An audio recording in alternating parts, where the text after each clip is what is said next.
Olá vocês, eu sou o Flávio do Legends Modo Carreira. Desde já te convidando a se inscrever neste canal, caso você ainda não seja inscrito. E se você já for, dá aquela conferida aí se você tem o sininho ativado. Se você não tiver, você clica nele, daí bota todas, que toda vez que tiver vídeo novo você é notificado aí no seu smartphone, certo? Então olha só, vamos falar sobre o time do Villarreal hoje, um time que cada vez merece mais respeito, afinal de contas é o atual campeão da Liga Europa, da Europa League, e é presença constante na Liga dos Campeões da UEFA, né? Um time que sempre tá ali, sempre tá disputando, sempre tá chegando.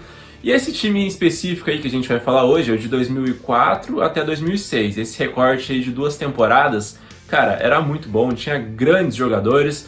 A parte defensiva era um esquema bem típico europeu mesmo, bem pragmático ali para se defender. Mas do meio pra frente, quem colocava o tempero no feijão era o pessoal quem? Da onde, melhor dizendo? De Sudamérica, lógico. Então vem comigo, vem ver a escalação base deste Villarreal aí. O goleiro era o Pepe Reina. O Javi Venta jogava na direita, o Penha e o González Rodrigues eram os zagueiros. E na canhota o Rodolfo Arruabarrena. Marcos Senna e Rosico eram os volantes. Os irmãos Juan Riquelme e Sorin completavam a meia cancha, o Diego Forlán e o José Mari formavam a dupla de atacantes. O Manuel Pellegrini era o treinador do time. O goleiro Sebastián Vieira e o meia Santi Cazorla também se destacaram. Vamos falar sobre os destaques individuais deste time e o craque da equipe, apesar do famoso pênalti perdido, não poderia deixar de ser Juan Riquelme. Camisa 10, classicaço, muitos dizem aí que é o último dos 10, um cara que poderia não ter aquela intensidade que o futebol cada vez mais moderno exige, mas ele compensava, cara, com muita categoria, com muita habilidade, um cara que usava muito bem o corpo, que sabia proteger a bola como poucos, tinha uma visão de jogo totalmente diferenciada. Parecia até que ele era um jogador lento e tal, só que, cara, ele era extremamente talentoso, é aquele futebol romântico, só que ao mesmo tempo eficiente, um jogador que jogava de terno, como a gente diz na linguagem popular, e também era um exímio batedor de faltas, um cara que pegava muito bem na bola, um camisa 10, Juan Riquelme. Bom, a peça-chave dessa equipe eu vou botar o Sorin. Sorin que, como vocês viram na escalação, ele não era o lateral esquerdo, né, propriamente dito, ele jogava mais à frente, ele jogava já na segunda linha ali do meio campo, e cara, ele dava muita dinâmica, muita intensidade pro time, ele ajudava muitas vezes o lateral ali a fazer a marcação, porque, né, ele tem essa qualidade, afinal de contas a posição que ele mais jogou na vida sempre foi a lateral esquerda, só que ele tinha uma técnica, uma habilidade também muito refinada, e isso fazia com que ele chegasse no ataque muito bem, criasse jogadas, fizesse aquele corredor ali, chegasse no fundo, cruzasse, fazia gols também ali o Sorin.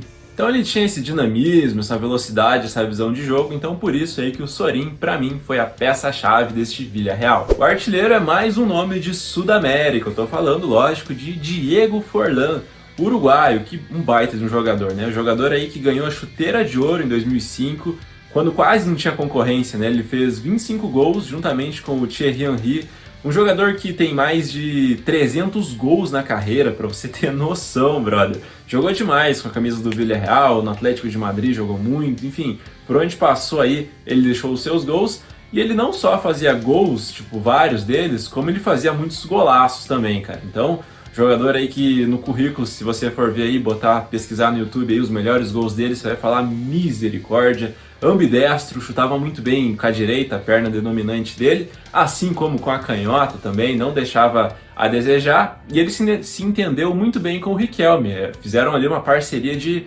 muito sucesso, os caras ali só no olhar já se ligavam o que um queria do outro aí, e o talento reunido, o talento junto é uma coisa que não tem como dar errado, não é mesmo? O Villarreal foi terceiro e sétimo colocado no Campeonato Espanhol, ganhou a Copa Intertoto de 2004 e foi eliminado na semifinal da Liga dos Campeões de 2005-2006. Bom, vamos falar então de Campeonato Espanhol da temporada de 2004 e 2005, na qual o Villarreal foi muito bem, terminou na terceira colocação, uma vez que, assim como é até hoje em dia, Real e Barça dominavam ali o futebol espanhol. Então é uma façanha e tanto terminar em terceiro lugar. Só que eles não começaram muito bem esta campanha. Teve uma sequência de tropeços ali no começo, aos pouquinhos o Pellegrini foi botando ordem na casa e tal. E a mais marcante dessas derrotas foi contra o Atlético de Madrid. Perderam de 1-0, pode ser um placar ok, só que o que chamou a atenção foi a posição que o Villarreal ficou no campeonato. Eles ficaram em 17º lugar, a pior colocação do time aí durante toda a temporada ali do Campeonato Espanhol. Na 18ª rodada, eles consolidaram a boa fase do time. Eles venceram o Barcelona, rapaz, uma vitória assim enorme para o Villarreal. Foi um jogo que eles ganharam de 3-0. O Diego Forlán marcou 2 naquela partida, teve uma assistência linda do Riquelme, aliás. E o Gonçalo Rodrigues fez o outro aí, uma vitória que embalou, que lógico, deu muita moral para a equipe. E aí o Villarreal jogava um campeonato à parte, isso aí todo mundo sabe, né? Enquanto o Barça e o Real disputam o título ali, eles ficam ali na briga pela terceira colocação. Mas não era apenas o Villarreal que brigava. A gente tinha o Sevilha muito bem, o Valência também sempre muito bem, o Betis estava numa fase muito boa, nessa época aí tinha Ricardo Oliveira, tinha Denilson, era um time bastante forte também. E o Ricardo Oliveira foi o vice-artilheiro desta La Liga, ficou atrás apenas de Diego Forlán e de Samuel Eto'o, para você ter noção da fase que o Pastor vivia. Na rodada 37, penúltima rodada do Campeonato Espanhol, tivemos um jogaço no Camp Nou. Foi a volta entre Villarreal e Barcelona. O Barcelona, que naquela altura ali já era campeão e tal, tava ali de ressaca do título, recebeu o Villarreal, que por sua vez abriu a contagem, fez 2-0, saiu ganhando muito bem, tomou a virada, foram 2 gols do Juli e um do Ronaldinho, e aí o Forlán colocou números finais dessa partida, ele fez um hat-trick nesse jogo, inclusive, fez os 3 gols do Villarreal que garantiram o empate, num jogo bastante emblemático também, foi essa partida aí, um 3-3, jogaço de bola. E para fechar então, na rodada 38, última rodada, o time do Villarreal venceu o Levante em casa, ganhou de 4-1 e tal. Essa vitória aí selou a classificação do time então para a Liga dos Campeões, terminou em terceiro lugar. E aí a torcida fez uma baita de uma festa, afinal é a maior competição ali do continente, é como os times aqui se classificar para Libertadores, lógico que o torcedor vai gostar muito, então o Villarreal conseguiu esta façanha aí, o Barça foi campeão, o Real foi segundo, e o Villarreal então se classificou para a grande Liga dos Campeões da Europa. Só que antes de falar dessa Liga dos Campeões, a gente vai de Copa Intertoto da UEFA. Aí você pode estar aí no sofá da sua casa se perguntando, tá, mas que diabos é Copa Intertoto da UEFA? Eu vou tentar te explicar da maneira que eu entendi. A Copa Intertoto foi uma competição que existiu ali dos anos 60 até 2008. E ela era uma chance, uma oportunidade de dar vaga para uma competição europeia para os times que não conseguiram classificação, nem para a Liga dos Campeões, nem para a Liga Europa. Mais ou menos, hoje em dia ali o que a gente tem é a tal da Conference League, é nessa mesma pegada aí. A competição mudou várias vezes de regulamento e tal, só que uma coisa que é importante a gente saber, que quando o Villarreal disputou e ganhou, não tinha só um campeão, tinha 3, 4 campeões mais ou menos sempre. Então assim, a equipe que vencia, né, os vencedores no plural, elas conseguiam então vaga para a Copa da UEFA da temporada seguinte. E o Villarreal foi sobrando, passando as fases, até chegar na terceira fase, que era conhecida, e eles venceram o time do Spartak Moscou por 1-0 na ida, depois conseguiram um empate em 2-2 na volta. Isso classificou a equipe, fez com que eles avançassem de fase. E daí, em uma das diversas semifinais da competição, o Villarreal acabou eliminando o time do Hamburgo, da Alemanha, conseguiu 2 vitórias por 1-0, em uma delas o brasileiro Sonny Anderson marcou. Isso daí acarretou na classificação da equipe para uma das finais dessa Copa Intertoto. Um detalhe interessante é que o Pellegrini, o treinador chileno da equipe do Villarreal, ele escalava muitas vezes um time misto ali para a competição. Você vê que ficava bem em segundo plano ali a tal da Copa Intertoto, então ele poupava ali alguns titulares quase sempre. Em uma das decisões, o Villarreal pegou o Atlético de Madrid, um rival local ali para disputar esse título. Na partida de ida, eles venceram por 2-0, porém na volta acabaram perdendo pelo mesmo placar, ou seja, perderam por 2-0. Decisão nos pênaltis, e o Villarreal acabou sendo superior e vencendo o time colchoneiro por 3-1 e garantindo aí esta conquista de Copa Intertoto. Agora sim, vamos falar de orelhuda, vamos falar de Liga dos Campeões da Europa.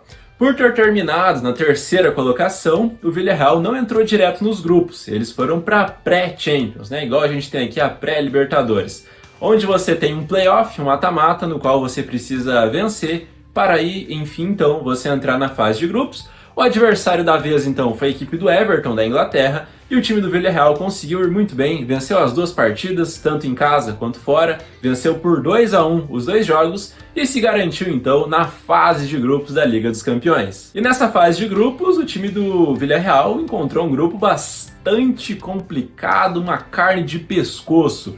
Tinha Benfica, Manchester United e Lille. E aí a campanha do Villarreal foi sólida. Eles conseguiram 4 empates e 2 vitórias ali ao longo das partidas. Passaram, não só passaram, como passaram em primeiro lugar deste grupo. O segundo foi o Benfica. Então, lógico, o Manchester United, grande, poderoso United, acabou então que ficou pelo caminho aí nesta primeira fase. Nas oitavas de final, o time teve pela frente o Rangers da Escócia.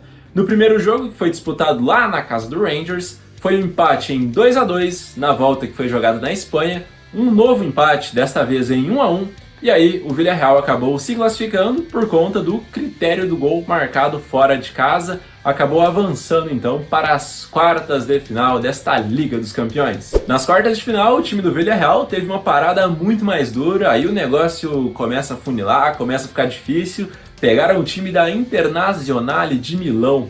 O primeiro jogo foi disputado lá no Giuseppe Meazza, e aí o time do Villarreal conseguiu começar muito bem aquela partida. Com 1 minuto de partida, o Forlán já tinha aberto o placar, fez 1-0 para o time espanhol, só que eles não aguentaram a pressão da Internazionale.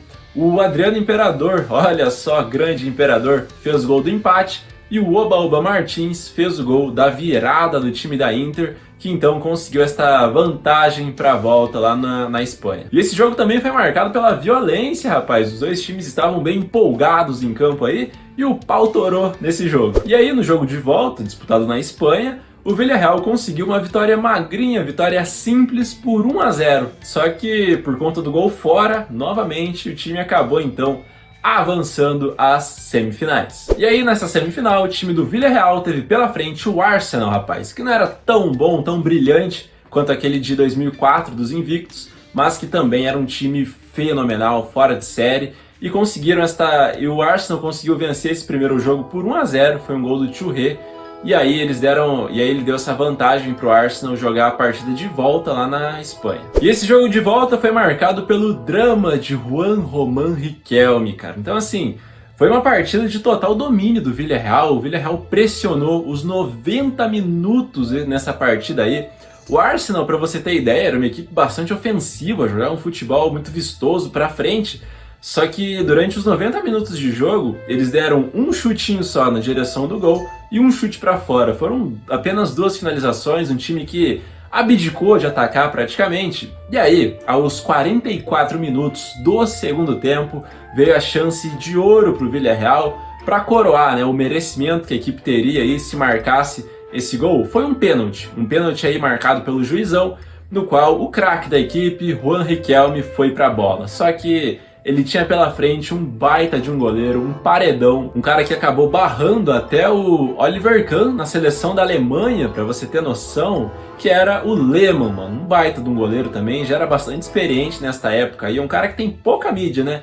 Pouco se fala dele, mas que era um goleiro fenomenal também, muito bom goleiro, e que acabou defendendo a batida do Riquelme. O Riquelme foi lá, caprichou, escolheu o canto, mas o Lehmann foi buscar. Então, certo é que o Lehmann defendeu a cobrança do Riquelme, a torcida do Villarreal, lógico, ficou extremamente triste, chateada, mas ao mesmo tempo reconheceu que a equipe fez uma campanha que talvez até ultrapassasse ali os seus limites e conseguiu aí uma belíssima semifinal de Liga dos Campeões. O Arsenal acabou avançando para a decisão e perdeu do time do Barcelona, aí só por fins de curiosidade. E com relação ao pênalti ainda, é complicado dizer que o cara entregou a classificação, que ele pipocou, porque se ele faz, a gente, né, seguindo ali o curso natural da partida, se a gente for imaginar que já estava bem no finalzinho, o jogo iria para prorrogação, provavelmente. E aí vamos ver quem que teria mais gás, se o Villarreal ia aguentar ali com o Arsenal, que se defendeu o tempo inteiro, se o Villarreal ia para cima e ia fazer mais gols, se ia para os pênaltis, cara, existiria ali uma infinidade de possibilidades, mesmo que o Riquelme tivesse feito o gol. Mas ainda assim, é frustrante, vamos combinar. De qualquer forma, foi uma belíssima campanha da equipe do Villarreal, um time muito consistente, do meio pra frente, extremamente criativo, habilidoso, uma equipe que teve um rebaixamento ali no início dos anos 2010, mas que se recuperou e hoje em dia figura ali na elite do futebol espanhol, sempre está na metade para cima da tabela e sempre está disputando Liga Europa ou Liga dos Campeões, é uma presença constante, é uma força aí já do futebol espanhol e europeu. Então parabéns aí por essa campanha, que muitos vão dizer que nadou e morreu na praia, o que não é mentira, mas tem que se dar o mérito aí. E se hoje o time goza desse status vencedor, foi muito em função do que esses caras fizeram lá atrás também, porque vai ganhando casca e o time vai chegando. Então, muito obrigado aí a você que assistiu até aqui. Semana que vem temos vídeo inédito aqui no canal, então novamente eu peço que você se inscreva se você ainda não for inscrito e que ative lá as notificações, certo? Então, curtiu o vídeo, bota o like aí para ajudar o canal a crescer sempre. Então, muito obrigado aí pelo acesso, até a próxima e falou!